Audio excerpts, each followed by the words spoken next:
Ready? તો આપણે પાછું બેઝિકથી જઈએ. એક તો સિમ્પલ એક બાર આપેલો છે. બાર મીન્સ બીમ છે જે સિમ્પલ સપોર્ટેડ અને એક સિમ્પલ લોડ પોઈન્ટ લોડથી આપેલો છે એવું રાખીએ. તો એના માટે આપણે પહેલાં ફિગર ડ્રો કરીએ. તો આ રીતે કંઈક ફિગર છે એ તમને મેન્શન કરવાની કીધી છે. એક બીમ છે અથવા બાર છે, રેડી, જેની લેન્થને આપણે કહી દઈએ કેપિટલ એલ, જે આપણને આપેલી છે 500 mm. એની ઉપર જે પોઈન્ટ લોડ લાગે છે પી, એને આપણે નામ નથી આપવું, એટલે કે વેલ્યુ નથી આપેલી, મીન્સ પી મેક્સિમમ અને પી મિનિમમ વચ્ચે કોઈ પણ ચેન્જ થયા કરે છે, એટલે આપણે એને કોઈ ફિક્સ વેલ્યુથી નહીં બતાવી શકીએ, એટલે એક કોમન નામથી બતાવી દઈએ પી. રેડી? હવે એનો બેન્ડિંગ મોમેન્ટ ડાયાગ્રામ ડ્રો કરવાનો છે. આનું રીઝન શું છે? કારણ કે બીમની જ્યારે વાત આવે ને ત્યારે એની ઉપર જે સ્ટ્રેસ પ્રોડ્યુસ થાય ને એ કયો સ્ટ્રેસ પ્રોડ્યુસ થાય? બેન્ડિંગ સ્ટ્રેસ પ્રોડ્યુસ થતો હોય છે. રેડી? અને ફ્લક્ચ્યુએટિંગ સ્ટ્રેસનું એક્ઝામ્પલ છે જે મેં એમ કીધું એમ. તો મેઇન આપણો ટાર્ગેટ શું હોય છે? તો હું અહીંયા ટાર્ગેટ લખી દઉં છું. જો મારા થિયરીના વિડીયો લેક્ચર જોયા છે તો એની અંદર મેં બહુ સારી રીતે એક્સપ્લેન કર્યું હતું કે ફ્લક્ચ્યુએટિંગ સ્ટ્રેસનું એક્ઝામ્પલ હોય તો સિગ્મા એમ અને સિગ્મા એ, આ બે સ્ટ્રેસ આવતા હોય છે. તો સિગ્મા એમ અને સિગ્મા એ છે એનું નામ છે મીન સ્ટ્રેસ અને એમ્પ્લિટ્યૂડ સ્ટ્રેસ. પણ એ જે મીન અને એમ્પ્લિટ્યૂડ સ્ટ્રેસ છે એ કયો સ્ટ્રેસ છે? ટેન્સાઇલ છે, કમ્પ્રેસિવ છે, શિયર છે, બેન્ડિંગ છે, ટોર્ઝનલ શિયર છે? તો એ ફિક્સ કરવું પડશે પહેલાં. તો એ રકમ ઉપરથી ખબર પડી કે બીમ આપેલો છે એટલે એની અંદર કયો સ્ટ્રેસ પ્રોડ્યુસ થાય? Beam stress. તો બીમ સ્ટ્રેસ છે આ બંને. અને બીમ સ્ટ્રેસ મેળવવા હોય તો તમારે બીમને રિલેટેડ સ્ટ્રેસ ફાઇન્ડ કરવાનું ઇક્વેશન પણ આવી ગયું છે બીમના ચેપ્ટરમાં. એ પણ હું તમને અહીંયા લખી દઈશ. એટલે મીન કે તમારે એ ઇક્વેશનની અંદર બેન્ડિંગ મોમેન્ટ આવશે. તો તમારો મેઇન ગોલ થશે બેન્ડિંગ મોમેન્ટ ફાઇન્ડ કરવું, યાદ રાખજો. પણ આ રીતના કોઈ પણ એક્ઝામ્પલ હોય એટલે તમારે કયો સ્ટ્રેસ ફાઇન્ડ કરવો છે કે નહીં એ પછીની વસ્તુ છે. સૌથી પહેલું સ્ટેપ ઓલવેઝ યાદ રાખજો, આ રીતે કોઈ પણ એક્ઝામ્પલ આ ચેપ્ટરનો હોય, ભલે ફ્લક્ચ્યુએટિંગ સ્ટ્રેસનો હોય, કમ્પ્લીટલી રિવર્સ સ્ટ્રેસનો હોય, એક ટાર્ગેટ ફિક્સ છે કે સૌથી પહેલાં એન્ડ્યુરન્સ લિમિટ ફાઇન્ડ કરવી. આપણને જે એન્ડ્યુરન્સ લિમિટ આપેલી છે એ થિયરિટિકલ એન્ડ્યુરન્સ લિમિટ છે. આપણે એકચ્યુઅલ એન્ડ્યુરન્સ લિમિટ ફાઇન્ડ કરવાની છે, મીન્સ કે જે રિયલમાં ડિઝાઇનમાં કામ આવે છે એ. રેડી? તો એને આપણે કઈ રીતે ડિસ્ક્રાઇબ કરશું? તો એને સિમ્બોલ આપણે આપીએ છીએ ખાલી SE. આપણે જે થિયરિટિકલ વેલ્યુ આપ્યો તો એને સિમ્બોલ આપ્યો તો AC ડેશ. અને ઇક્વેશન છે એ મેં વિડીયો લેક્ચરમાં એક્સપ્લેન કરેલું છે. એ પ્રમાણે શું આવશે? K into KB into KC into KD into KE into KG into SE dash. આ આખું ઇક્વેશન છે જેમાં AC ડેશ ઉપરથી આ બધા ફેક્ટર્સનું મલ્ટિપ્લિકેશન કરીને એકચ્યુઅલ વેલ્યુ ફાઇન્ડ કરવાની છે. જેમાં આપણને બે જ વેલ્યુ આપેલી છે, K અને KBની. એટલે કે Kની વેલ્યુ આપેલી છે 0.9 અને KBની વેલ્યુ આપેલી છે 0.8. અને બાકી એકને રિલેટેડ કોઈ ડેટા પણ નથી આપેલા જેના ઉપરથી આપણે આ ફાઇન્ડ કરી શકીએ. તો આપણને એવું કંઈ ન આપ્યું હોય તો મેં શું કીધેલું છે કે બધાની વેલ્યુ કેટલી એઝ્યુમ કરી લેવાની છે? 1. અને AC ડેશ આપણને આપેલું છે 350 ન્યૂટન પર મિલીમીટર સ્ક્વેર. અને MDમાં મીન્સ કે ફંડામેન્ટલ ઓફ મશીન ડિઝાઇનમાં સ્ટ્રેસ કે પ્રેશર કે એવું કાંઈ હોય એટલે એનો યુનિટ ન્યૂટન પર mm સ્ક્વેરમાં જ રાખવાનો છે.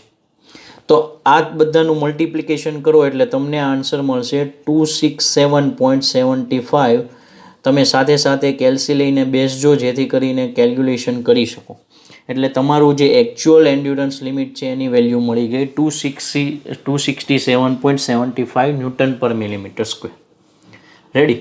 તો આ થઈ ગયો આપણો પહેલો ગોલ. અને આ કોઈ પણ એક્ઝામ્પલ આ ચેપ્ટરનો હોય એટલે આ ગોલ તો હશે જ તે, એટલે આ તો આટલું તો ફાઇન કરી જ લેવાનું. હવે આપણે એક્ઝામ્પલની રકમ ઉપરથી આગળ વધવું છે. મીન્સ કે આપણને મેં જેમ તમને અહીંયા બેન્ડિંગ મોમેન્ટ ડાયાગ્રામ ડ્રો કરીને બતાવ્યો. શું કામ? કારણ કે એનાથી આપણને ખબર પડે કે મેક્સિમમ બેન્ડિંગ મોમેન્ટ ક્યાં ક્રિએટ થશે. તો મેક્સિમમ બેન્ડિંગ મોમેન્ટ ક્યાં ક્રિએટ થશે? એક્ઝેક્ટ સેન્ટરની ઉપર.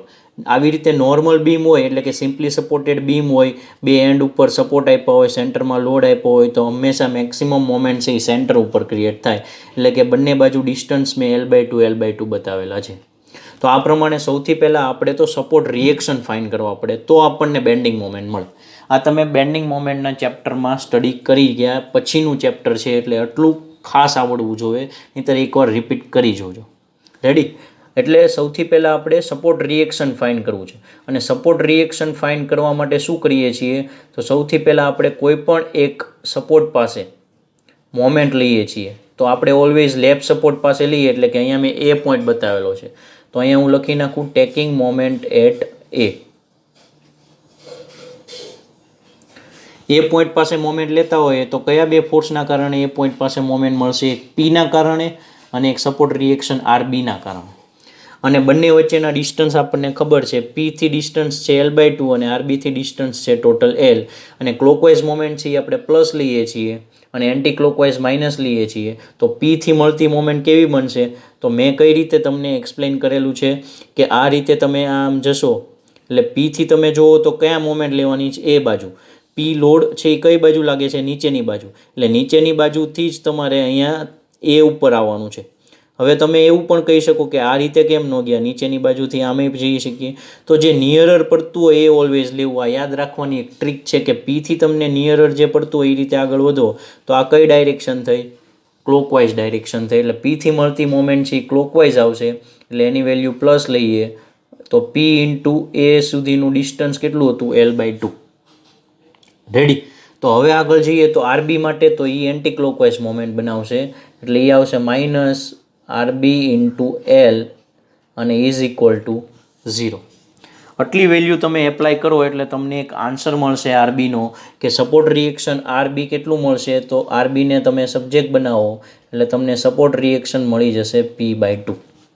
રેડી. એટલે તમારું પહેલું જે હતું સપોર્ટ રિએક્શન આરબી મીન્સ કે આપણે બી પોઈન્ટ અહીંયા જે આરબી કહેતા હતા એ મળી ગયું. હવે આપણે આરબી છે એના ઉપરથી RA ફાઇન્ડ કરવું છે. તો સિમ્પલ એક લોજિક છે કે જેટલું સપોર્ટ રિએક્શન હોય મીન્સ કે કેટલા સપોર્ટ રિએક્શન છે? 2. એ બંનેનો સરવાળો કેટલો થાય? ટોટલ લોડ જેટલો થાય. એટલે કે RA plus RB is equal to P. તો એમાં તમે RA ને સબ્જેક્ટ બનાવો એટલે P માઇનસ આરબી કરો એટલે કે P માઇનસ P/2, એટલે છેલ્લે કેટલું વધશે? P/2. તો આ થઈ ગયું RA. એટલે કે RA તે P/2 આવે છે અને આરબી તે કેટલું આવે છે? P/2. રેડી. હવે આપણો આ સપોર્ટ રિએક્શન ફાઇન્ડ કર્યા પછી મેઇન ગોલ હવે શું છે કે બેન્ડિંગ મોમેન્ટ મેળવવી છે. ક્યાં મેક્સિમમ બેન્ડિંગ મોમેન્ટ થાય છે? અહીંયા સેન્ટરમાં, એટલે કે બી પોઈન્ટ પાસે. તો આપણે હવે બેન્ડિંગ મોમેન્ટ મેળવીએ બી પોઈન્ટ પાસે. તો બેન્ડિંગ મોમેન્ટ એટ બી અને કોના કારણે મળવો? તો એક જ ડાયરેક્શન લેવાની છે, એટલે મીન્સ ડાયરેક્શન એટલે ક્લોકવાઇઝ એન્ટી ક્લોકવાઇઝ નથી વાત કરતો. બી ઉપરની મોમેન્ટ મેળવવી હોય તો કાં તો તમે લેફ્ટ સાઈડના ફોર્સ કન્સિડર કરો કાં તો રાઈટ સાઈડના કરો, બંને એકસાથે નહીં થાય. આ મોમેન્ટનો એક રૂલ છે. એટલે તમારે ઓલવેઝ જો ઇઝી રાખવું હોય કે ક્લોકવાઇઝ પ્લસ લેવું ને એન્ટી ક્લોકવાઇઝ માઇનસ જ લેવું તો લેફ્ટ સાઈડના જ ખાલી ફોર્સ લેવાના, રાઈટ સાઈડના નહીં. રાઈટ સાઈડના લેતા હો તો ડાયરેક્શન ઊંધી લેવી પડે, ક્લોકવાઇઝ માઇનસ અને એન્ટી ક્લોકવાઇઝ પ્લસ. એટલે આપણે જ્યારે અહીંયા આ RA લેવાની વાત કરતા હોય લેફ્ટ સાઈડનો ફોર્સ, તો RA છે એ બી ઉપર કેટલી મોમેન્ટ બનાવે છે? તો RA ઇન્ટુ ડિસ્ટન્સ કેટલું છે? P અને એની ઉપર L/2 આટલી મોમેન્ટ ક્રિએટ થશે. એટલે અહીંયા હું સિમ્બોલ આપી દઉં M. તો M ઇઝ ઇક્વલ ટુ આવશે RA ઇન્ટુ L/2. હવે RAની વેલ્યુ પોતે કેટલી છે? P/2 અને ઇન્ટુ L/2 આમ નામ રાખીએ એટલે ટોટલ વેલ્યુ કેટલી મળશે તમને? PL/4. હવે પીની વેલ્યુ આપણી પાસે છે, બરોબર, એલની વેલ્યુ આપણી પાસે છે, પણ પીની વેલ્યુ ટોટલ 2 આપેલી છે. એક મેક્સિમમ છે અને એક મિનિમમ છે. તો મેક્સિમમ અને મિનિમમ માટે આપણે લઈએ તો એમનું જે જનરલ ઇક્વેશન છે એની ઉપરથી આપણે પી મેક્સિમમ લઈએ તો ત્યાં બેન્ડિંગ મોમેન્ટ એ મેક્સિમમ મળે, એટલે એને કહી દઈએ એમ મેક્સિમમ. એમ મેક્સિમમમાં પી કેટલો લેવાનો છે? મેક્સિમમ. એલ તો એટલો જ રહેશે અને ડિવાઇડેડ બાય 2. તો આવું કરો એટલે તમને હવે નેક્સ્ટ સ્ટેપમાં આન્સર મળશે, જેમાં હું વેલ્યુ મૂકું. પી મેક્સિમમ કેટલું આપણા ડેટા આપેલા હતા એ પ્રમાણે હતું 50 × 10⁻³ એલ કેટલો હતો? 500 અને અપોન 4. એટલે તમને જે આન્સર મળે છે એ કેટલો મળે છે? એમ મેક્સિમમનો 62.5 × 10⁵. આનો જે યુનિટ હતો પી મેક્સનો એ ન્યૂટન હતો અને એલનો યુનિટ હતો એ મિલીમીટર હતો, એટલે એમ મેક્સિમમનો યુનિટ થશે N × મિલીમીટર. અને એ જ રીતે હવે એમ મિનિમમ ફાઇન્ડ કરીએ તો N મિનિમમમાં હવે પી કયો લેવાનો? મિનિમમ લેવાનો, એટલે કે પી મિનિમમ ઇન્ટુ L/2. એટલે તમને હવે નેક્સ્ટમાં આન્સર મળશે, વેલ્યુ મૂકો. પી મિનિમમ હતું 20 × 10⁻³ ઇન્ટુ 500 આમ નામ રાખીએ અને ડિવાઇડેડ બાય અહીંયા 4 આવે છે એટલે અહીંયા 4 કરીએ એટલે તમને એમ મિનિમમ છે એનો આન્સર મળે છે 25 ઇન્ટુ 10⁵ ન્યૂટન ઇન્ટુ mm. તો આ થઈ ગયો એમ મેક્સિમમ અને એન મિનિમમ. શું કામ આપણે એમ મેક્સિમમ અને એમ મિનિમમ ફાઇન્ડ કર્યું એ આપણે હવે નેક્સ્ટમાં જઈએ ત્યારે એટલે તમને પ્રોપર આઈડિયા આવી જશે કે એનું રીઝન શું હતું ફાઇન્ડ કરવાનું. રેડી? તો હવે મેં જે અહીંયા ફિગર બતાવેલી છે એની ઉપર આપણે હમણાં જશું. જે મોડિફાઈડ ગુડમેન લાઇનની ફિગર છે જે તમે થિયરીમાં સ્ટડી કરી ગયા હશો એના ઉપરથી તમારે ડ્રો કરવાની હોય છે. પણ આપણે મેં કીધું લાસ્ટમાં એમ કે એમ મેક્સિમમ એમ મિનિમમ શું કામ ફાઇન્ડ કર્યું? કારણ કે આપણો જે એક્ઝામ્પલની રકમ છે એના ઉપરથી આપણે બેન્ડિંગ સ્ટ્રેસ ફાઇન્ડ કરવાનો છે અને બેન્ડિંગ સ્ટ્રેસનું જનરલ ઇક્વેશન છે એના ઉપરથી હું મેક્સિમમ બેન્ડિંગ સ્ટ્રેસ ફાઇન્ડ કરવો હોય તો એવું લખી શકું કે M max into 32 divided by pi into D cube. Equation શું આવતું હતું જે હતું એ તમને યાદ હશે જો આવું વાંચેલું હોય તો કે bending stress sigma is equal to 32 into M by pi D cube. આ શાફ્ટ માટેનું જનરલ ઇક્વેશન છે. રેડી? આ શાફ્ટની ડિઝાઇનમાં તમે ઓલરેડી યુઝ કરેલું છે એટલે એટલો બધો પ્રોબ્લેમ નહીં આવે યાદ રાખવામાં. રેડી? એટલે એ બધા ચેપ્ટર વ્યવસ્થિત કર્યા હોય તો આની અંદર ઇક્વેશન કાંઈ યાદ રાખવાનું નથી, ખાલી કોન્સેપ્ટ સમજવાનો હોય છે ફ્લક્ચ્યુએટિંગ લોડનો. તો આપણી પાસે એમ મેક્સ છે, ડી નથી, તો ડી તો આપણો મેઇન ટાર્ગેટ છે ફાઇન્ડ કરવાનો એટલે એને આપણે આમનામ રાખશું, કોઈ એમાં પ્રોબ્લેમ નથી. ખાલી એમ મેક્સિમમની વેલ્યુ મૂકીએ જે કેટલી આવતી હતી 32 આમનામ રાખું 62.5 ઇન્ટુ 10⁵ આવતું હતું અપોન પાઈ એટલે કે 3.14 છે એની વેલ્યુ મૂકીશ અને ડી ક્યુબ છે એ એઝ ઇટ ઇઝ રાખીશ તો મને સિગ્મા બી મેક્સિમમ છે એ કેટલો મળશે 636.62 into 10⁵ upon D cube newton પર mm². હવે એ જ રીતે મારે સિગ્મા બી મિનિમમ ફાઇન્ડ કરવો છે તો એનું ઇક્વેશન એ શું આવે 32 m by pi D cube જ, પણ એમાં m છે કયો લેવાનો 32 into M minimum into pi D cube. બહુ સિમ્પલ. રેડી? તો હવે તમે એક્ઝામ્પલ છે એ સોલ્વ થતો જાય છે હવે એટલે ફટાફટ વેલ્યુ એપ્લાય કરી શકો છો કે એમ મિનિમમની વેલ્યુ મૂકશો એટલે આપણી જે એમ મિનિમમની વેલ્યુ જે હતી એ મૂકવાની છે, બીજું કંઈ આમાં સ્ટેપ નથી વિચારવાનું છે હજુ. એટલે સીધી હું ફાઇનલ આન્સર લખું તો એ આવે છે 254.65 ઇન્ટુ 10⁵ અપોન ડી ક્યુબ તો એઝ ઇટ ઇઝ રહેવાનો જ છે એટલે અપોન ડી ક્યુબ આમનામ અને યુનિટ આવશે ન્યૂટન પર mm². તો આ થઈ ગયું એમ મેક્સ અને એમ મિનિમમ. રેડી? આ તમારી માટે કામની વસ્તુ છે કારણ કે આના ઉપરથી તમારે હવે નેક્સ્ટ સ્ટેપ લખવાનું છે કે મારી જો ફર્સ્ટ આની પહેલાંનું પ્રીવિયસ પેજ જુઓ તો એમાં મેં ઉપર લખી દીધું હતું ગોલ શું હતો સિગ્મા એમ અને સિગ્મા એ. તો સિગ્મા એમ અને સિગ્મા એ એટલે કે મીન અને એમ્પ્લિટ્યૂડ સ્ટ્રેસ એટલે શું થાય તેનું થિયરીની અંદર ઇક્વેશન મેં એક્સપ્લેન કરેલું છે કે સિગ્મા એમ એટલે શું થાય સિગ્મા બી એમ ટૂંકમાં બેન્ડિંગ સ્ટ્રેસ છે એટલે. તો અહીંયા શું લખી શકાય તો કે સિગ્મા જે બી હોય એ જે મેક્સિમમ મેળવો પ્લસ સિગ્મા બી મિનિમમ જે મેળવો એ બેયનું સમેશન ડિવાઇડેડ બાય 2. તો બસ બેયની વેલ્યુ મૂકવાની છે તમારે કે 636.62 ઇન્ટુ 10⁵. ડી ક્યુબ બંનેમાં છે એટલે હું પહેલેથી જ કોમન રાખી દઉં છું plus 254.65 into 10⁵ upon D cube.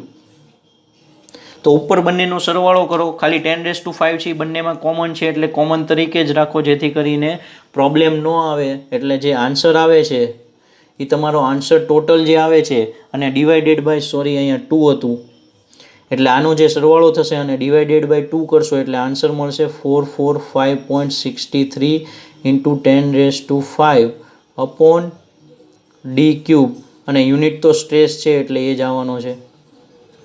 Ready? આ યાદ રાખજો. હવે આના ઉપરથી હવે આપણે ફાઇન્ડ કરવાનું છે સિગ્મા એમ ફાઇન્ડ થઈ ગયો તો સિગ્મા એ ફાઇન્ડ કરી એટલે આને સિગ્મા બી એમ કહેતા હોઈએ તો આને આપણે હવે સિગ્મા બી એ કહી દઈએ. તો અહીંયા જે પ્લસમાં લીધું હતું એ હવે માઇનસમાં લેવાનું છે એટલે કે sigma max minus sigma minimum divided by 2. Ready? હવે ખાલી વેલ્યુ મૂકો ડિવાઇડેડ બાય 2 કરો એટલે કે બેનો માઇનસ કરો ડિવાઇડેડ બાય 2 કરો એટલે સીધો હું આન્સર લખું તો લખી શકાય કે 190.6 99 ઇન્ટુ 10⁵ અપોન DQ 190.99 છે. એટલે કદાચ જોવામાં પ્રોબ્લેમ આવતો હોય તો હું કહી દઉં છું, જેથી કરીને તમે આન્સર વેરીફાઈ કરી શકો. રેડી? તો આ થઈ ગયો મારો આન્સર સિગ્મા BA. આ શું કામ ફાઇન કર્યું એની ઉપર હવે જઈએ કે હવે આપણે મારી થિયરી જે મોડિફાઈડ ગુડમેન લાઇનની હતી એ શું હતી કે આપણો મેઇન ટાર્ગેટ જો હોય સિગ્મા M અને સિગ્મા A ફાઇન કરવાનું, એ કમ્પ્લીટ થઈ જાય એટલે હવે બીજા મેઇન ટાર્ગેટ ઉપર જવાનું છે. એ છે બે થીટા ફાઇન કરવાનું. એક છે થીટા અને એકનું નામ છે થીટા L. તો થીટા અને થીટા L ઉપરથી જવું છે. તો એના માટે પહેલાં કોન્સેપ્ટ થોડોક હું રિપીટ કરાવી દઉં.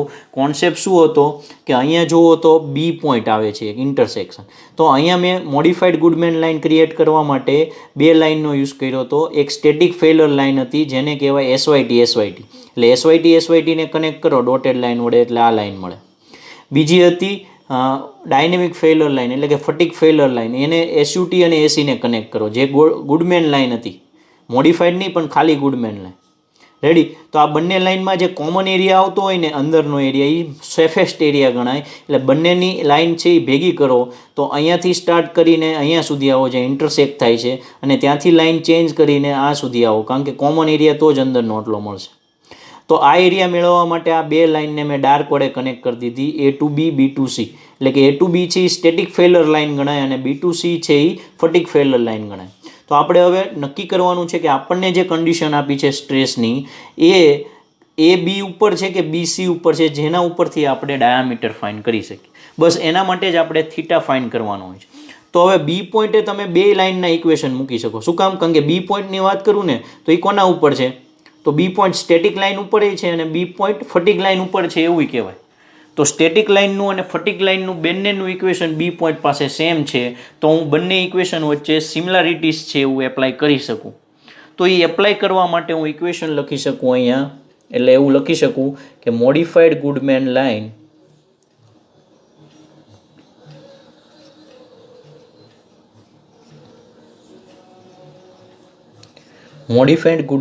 અથવા ડાયાગ્રામ એટ પોઈન્ટ B, એટલે કે પોઈન્ટ B પાસે જો મારે એમાં કરેક્ટ લખવું હોય તો સ્ટેટિક ફેલર લાઇનનું ઇક્વેશન શું આવે?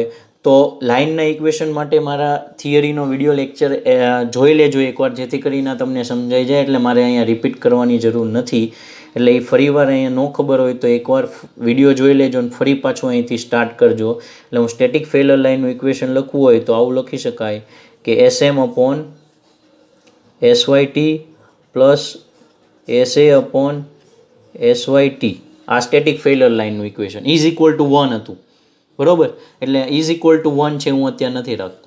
હવે ફટિક ફેલર લાઇન હતું એનું પણ એક ઇક્વેશન હતું, ઇઝ ઇક્વલ ટુ 1 હતું. જે બે સેમ છે એટલે હું અહીંયા લેફ્ટ સાઈડ છે સ્ટેટિક ફેલર લાઇન લખું છું અને રાઈટ સાઈડ ફટિક ફેલર લાઇન લખું. ફટિક ફેલર લાઇન શું આવે? લાઇનના ઇક્વેશન પ્રમાણે SM upon SUT plus SA upon SE. તો આ થઈ ગયું ફટિક ફેલર લાઇન. આ બંને ઇક્વેશન સેમ છે, એના ઉપરથી હવે કોન્સેપ્ટમાં જવું છે આપણે. તો હવે એના ઉપરથી આગળ હું ઇક્વેશન લખું, એટલે કે બધાની વેલ્યુ એપ્લાય કરું. બધી વેલ્યુ મારી પાસે છે ઇક્વેશન માટે. તો હવે બધી વેલ્યુ એપ્લાય કરો એટલે કે SM છે અને SA છે. બરાબર? એ મારી પાસે ખાલી નથી. જે આપણે sigma M sigma A fine કર્યું એ વાત અલગ છે, એ SM SA નથી. એટલે ઇક્વેશનમાં હું વેલ્યુ મૂકું તો SM આમ નામ રાખું. SYT મારી પાસે છે જ તે કેટલું હતું? 500 આપેલું છે. પ્લસ અહીંયા આવશે SA અપોન 500, કારણ કે બંનેના છેદમાં SYT હતું. ઇઝ ઇક્વલ ટુ અહીંયા SMના છેદમાં SUT હતું જે કેટલું આપેલું છે? 650.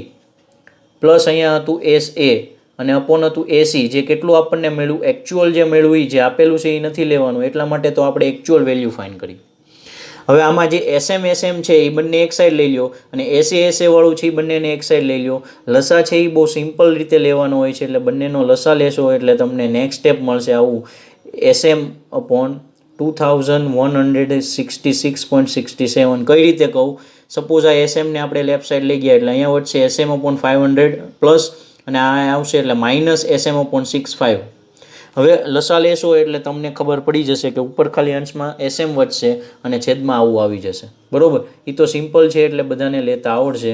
એટલે અહીંયા ઇઝ ઇક્વલ ટુ લખી દઉં SA અપોન 576.43. આના ઉપરથી તમારે મેળવવાનું છે હવે SA અપોન SM.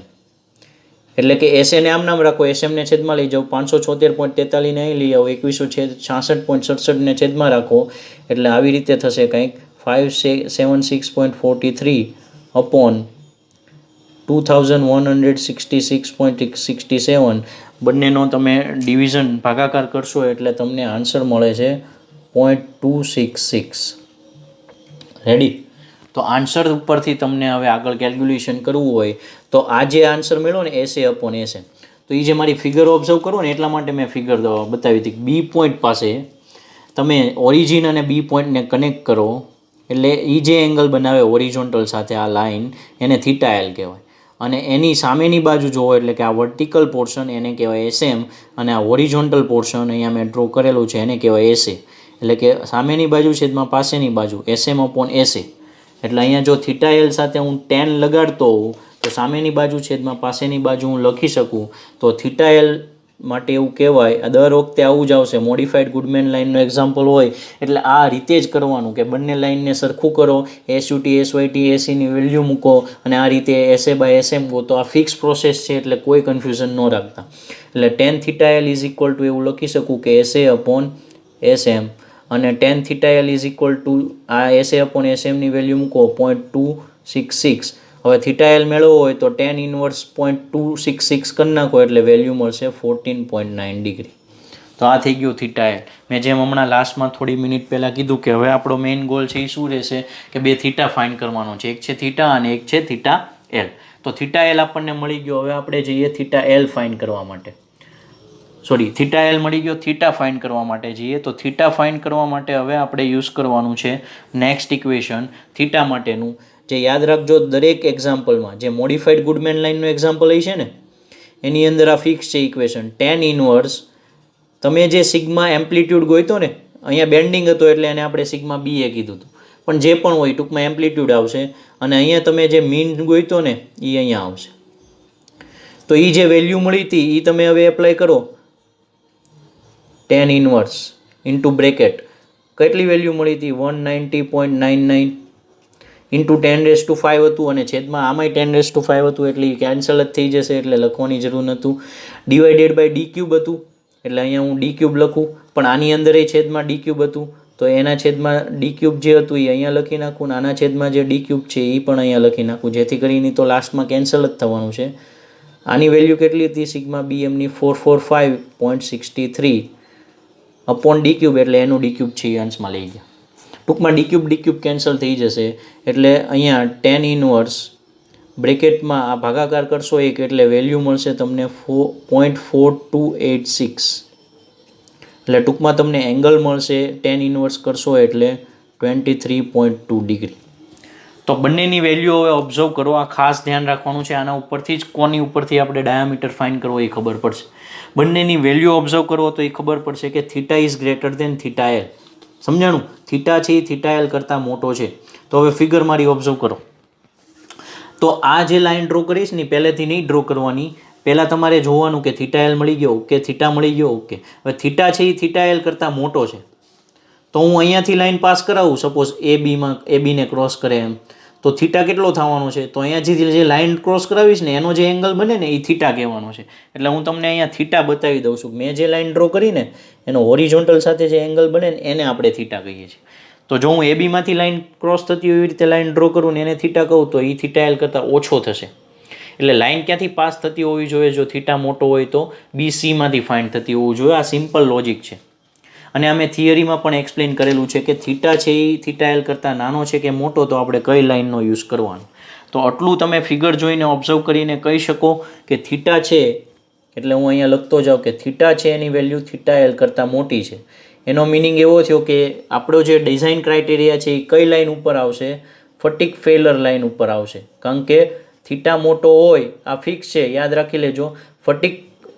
થીટા નાનો હોત તો સ્ટેટિક ફેલર લાઇન આવત, અને થીટા મોટો હોય ને એટલે ફટીક ફેલર લાઇનનો યુઝ કરવાનો. એટલે કે લાઇન જે આપણે નામ આપ્યું હતું એ પ્રમાણે BC. અને એના માટે ઇક્વેશન શું મૂકીએ છીએ આપણે?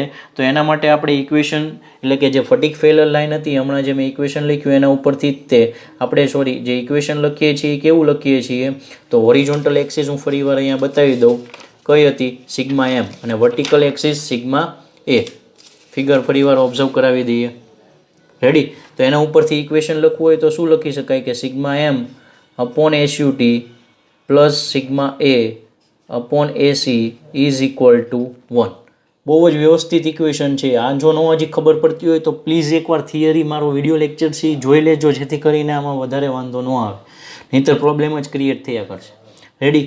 હવે સિગ્મા એમની વેલ્યુ જે મૂકી હતી એ મૂકીએ. કેટલી મળી હતી? 445.63 ઇન્ટુ 10⁵ અપોન ડી ક્યુબ, એ તો હતું જ, અપોન એસયુટી છે એ મૂકીએ 650. રેડી? હવે આપણને કઈ વેલ્યુ મળી હતી બીજી? પ્લસ સિગ્મા એ. સિગ્મા એ કેટલું હતું? 190.99 અપોન ડી ક્યુબ તો હતું જ, ઇન્ટુ એસી છે એ કેટલું હતું? 267.75 અને ઇઝ ઇક્વલ ટુ 1. આમાં ડી ક્યુબ છે એ બંનેમાં કોમન છે એટલે સાઈડમાં કાઢી લ્યો, એને રાઈટ સાઈડ લઈ જાઓ. અહીંયા જે 1 હતું, સોરી ઇક્વેશન છે અહીંયા અપોન એનએફ આવે છે. ફરીવાર ઉતાવળમાં મારી જેમ ભૂલ ન થાય એટલે અહીંયા આપણે 1 અપોન એનએફ એટલે એનએફની વેલ્યુ કેટલી હતી? 1.5. રેડી? તો એ મૂકી દીધા પછી હવે આપણે આન્સર મેળવવો છે. તો આન્સર આપણો શું આવશે? તો એ આન્સરમાં ડી ક્યુબને એટલે કે આનો પહેલાં એક રેશિયો લઈ લો, 445.63/650 કરો. રેડી? અને પછી 190.99/267.75 કરો. રેડી? એટલે એ જે આન્સર આવે છે એ બંનેનો સરવાળો કરો, કારણ કે ડી ક્યુબ છે એ તો કોમન રહેશે એટલે એ જે સરવાળો આવશે એ કેટલો આવશે? 1.399 ઇન્ટુ 10⁵ છે એ કોમન રાખ્યું હતું અહીંયા, સોરી 10⁵ આવશે હજી એક, અને અપોન આવશે ડી ક્યુબ અને ઇઝ ઇક્વલ ટુ આવશે 1 અપોન એનએફ છે એટલે 1 અપોન 1.5. હવે એના ઉપરથી ડી ક્યુબને સબ્જેક્ટ બનાવો, અહીંયા લઈ જાઓ, 1.5ને અહીંયા મલ્ટિપ્લિકેશનમાં લઈ જાઓ એટલે 1.5 ગુણ્યા 1.39 થશે એટલે 2.0985 ઇન્ટુ 10⁵ મળશે. અને આ ડી ક્યુબ છે એટલે કે હવે તમારે આનો થર્ડ રૂટ લેવાનું છે એટલે કે ડી મેળવવાનો છે. એ કેલ્સીમાં અવેલેબલ છે. થર્ડ રૂટ મેળવશો એટલે આન્સર વધશે તમારો 59.43 અને યુનિટ બધા આપણે એમએમમાં રાખ્યા હતા એટલે ડાયામીટરનો યુનિટ આવશે એમએમમાં, એટલે આન્સર આપણો આવી ગયો final D is equal to 59.43 mm. Right? તો this is our final step and final answer.